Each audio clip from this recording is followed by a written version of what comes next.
नमस्कार, विद्या ऑफिशियल चॅनलमध्ये सगळ्यांचं स्वागत आहे. तर आज मी करते थोडीशी साफसफाई. हे किचनवरचं छोटंसं रॅक आहे आणि ही आहे आपली तेलाची किटली. ही तेलाची किटलीला आपण वारंवार हात लावत असतो, त्यामुळे म्हटलं अशा प्रकारे आता थोडीशी पुसून घ्यावी. त्यानंतर खाली मी डिश ठेवलेली आहे.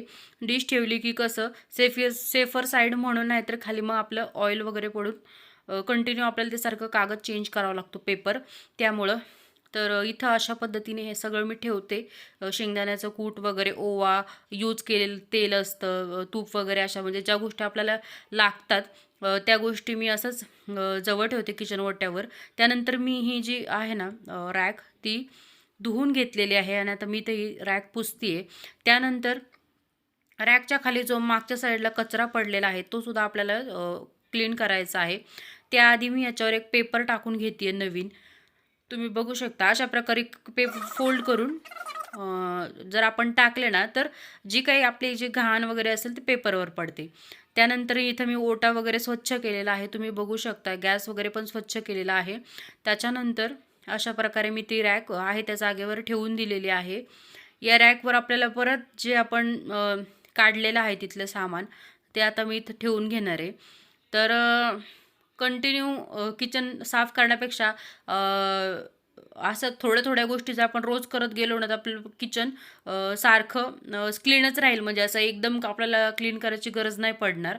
त्याच्यामुळं मग तुम्हाला जेव्हा कधी स्वयंपाक झाल्यानंतर वेळ भेटेल त्यावेळेस तुम्ही छोट्या छोट्या गोष्टींकडे लक्ष देत जा, जेणेकरून आपलं किचन स्वच्छ आणि क्लीन राहील. तर अशा पद्धतीने मी इथं हे सगळं ठेवून घेणार आहे सामान.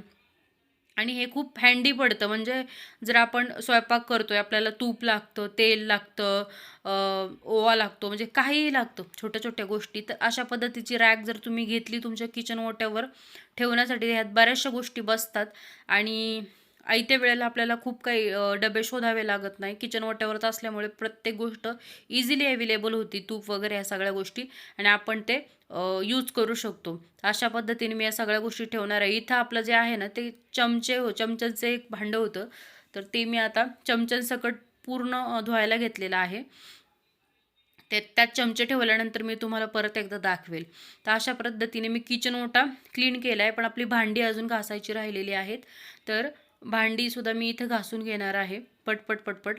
खरं तर हे जे किचन आहे ना माझं, हे खूप छोटं आहे. त्याच्यामुळं मला भांडी नाही का, काही लोक काही महिला अशा असतात की खरकटं वगैरे आधी काढतात, मग एक एक भांडं घासून बेसिनमध्ये टाकतात. पण माझं किचन छोटं असल्यामुळे ना, मला त्या गोष्टी पॉसिबलच होत नाही की सगळं जे आहे ते खरकटं भांडी वगैरे धुवायच्या आधी व्यवस्थित, मग ती गॅसवर ते ओट्यावर ठेवायची, त्यानंतर परत ती घासून बेसिनमध्ये टाकायची. या गोष्टी मला जमत नाही, कारण किचन ओटा छोटा असल्यामुळं मग मी आहे बेसिनमध्येच एक एक भांडे घेऊन मी घासते. ह्याला खूप वेळ लागतो, पण ठीक आहे, आता काही पर्याय नसतो, ॲडजस्ट करावं लागतं. त्याच्यानंतर हा जो तवा आहे ना आपला, हा क्लीन करण्याची तुम्हाला एक टिप्स सांगते. खूप जास्त चिकट चिवट होतो आपला तवा रोज चपात्या आणि भाकरी वगैरे करून. तर आपली जी पावडर असते ना, भैया पावडर असते बघा, पितांबरीसारखीच, त्याने मी तवा घासते बघा. तुम्ही पण एकदा घासून बघा. त्यानंतर मी इथं अशा पद्धतीने कचऱ्याचा जो डब्बा आहे आपल्या किचन ओट्यावर असतो, तो पण मी क्लीन करत असते आणि मी डेली क्लीन करत असते तो, कारण त्याचासुद्धा घाण वास येत राहतो आणि हा किचन ओट्यावर असल्यामुळे आपल्याला तो वास सहन होत नाही. म्हणजे मला तरी नाही सहन होत. त्याच्यामुळे मग मी म्हणजे डेली बेसिसवर मी तो कचऱ्याचा डबा साफ करत असते. त्याच्यानंतर आपलं जे बेसिन असतं ना, ते बेसिनसुद्धा खूप घाण होतं. त्यात पण मी भैया पावडर वगैरे टाकून ब्रशने, आपला जो सिंक ब्रश असतो, त्या सिंक ब्रशने मी क्लीन करत असते. बेसिनसुद्धा तुम्ही बघू शकता, पलीकडे मागे जो लावलेला आहे ब्ल्यू कलरचा, तो सिंक ब्रश आहे. भैया पावडर टाकून त्या सिंक ब्रशने मी माझं जे बेसिन आहे ना, ते स्वच्छ करत असते.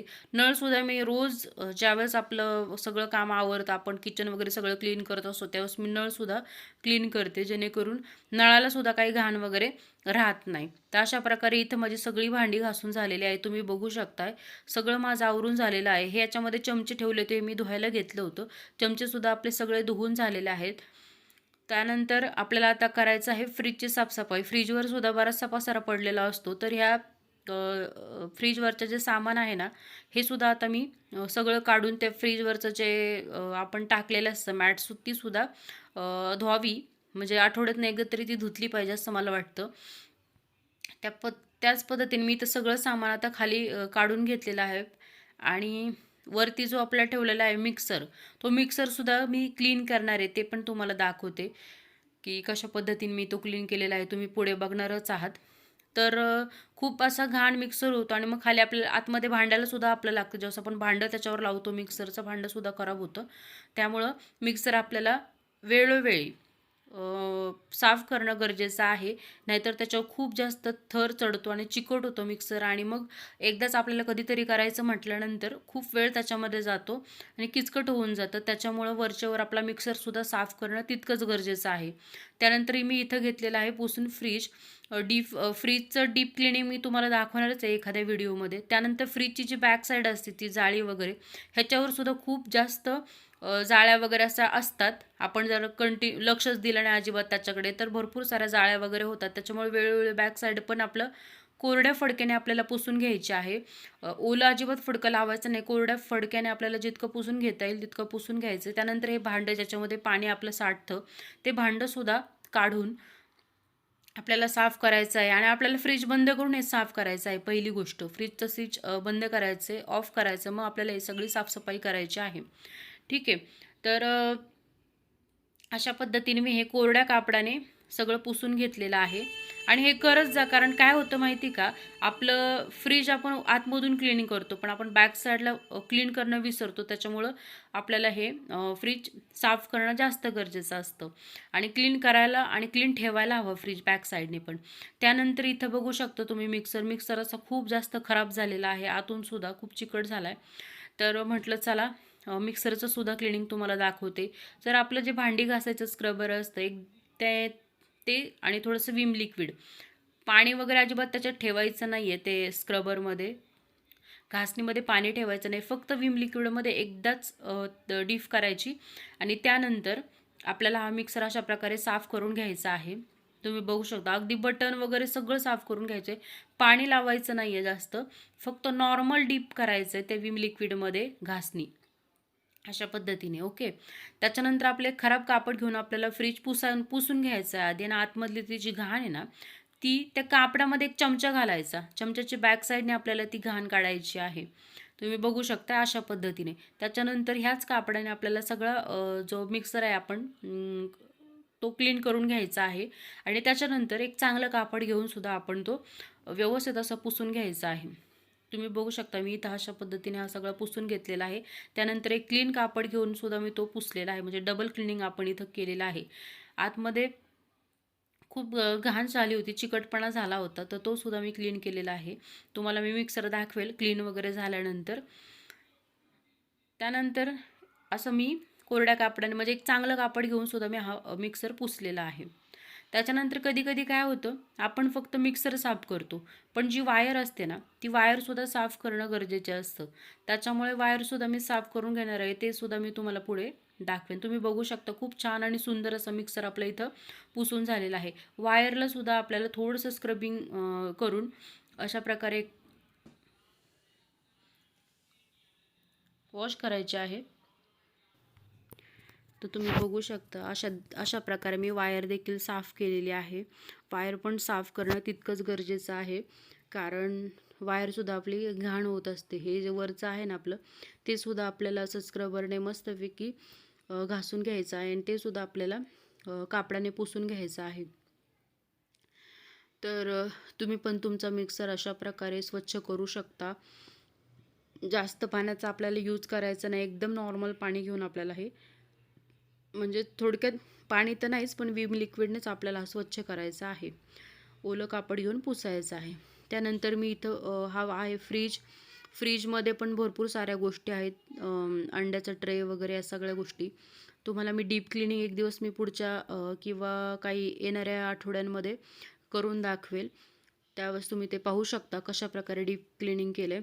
तर इथं ज्या आपल्या रोजच्या गरजेच्या गोष्टी आहेत त्याही इथं मी ठेवलेल्या आहेत. वरती आहे हा ग्रीन पीस.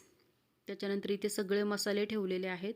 ॲक्च्युली मसाल्यामध्ये फ्रीजमध्ये ठेवतात का नाही हे पण तुम्ही एकदा व्हिडिओ माझा पाहायला मला कॉमेंट करून सांगा. त्यानंतर सॉसची बॉटल.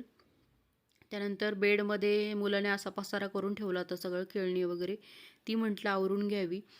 त्यानंतर मी इथं सगळं असं आवरून घेतलेलं आहे, तुम्ही बघू शकताय. मुलं म्हटले की खूप साऱ्या गोष्टी होणारच, म्हणजे पसारा होणार, हे ते सगळं होणार. त्यानंतर मी इथं पूर्ण घर असं झाडून वगैरे घेतलेलं आहे. त्यानंतर म्हटलं गॅलरी वगैरे स्वच्छ करावी, तर पाण्याने मी गॅलरी स्वच्छ धुतलेली आहे, तुम्ही बघू शकता.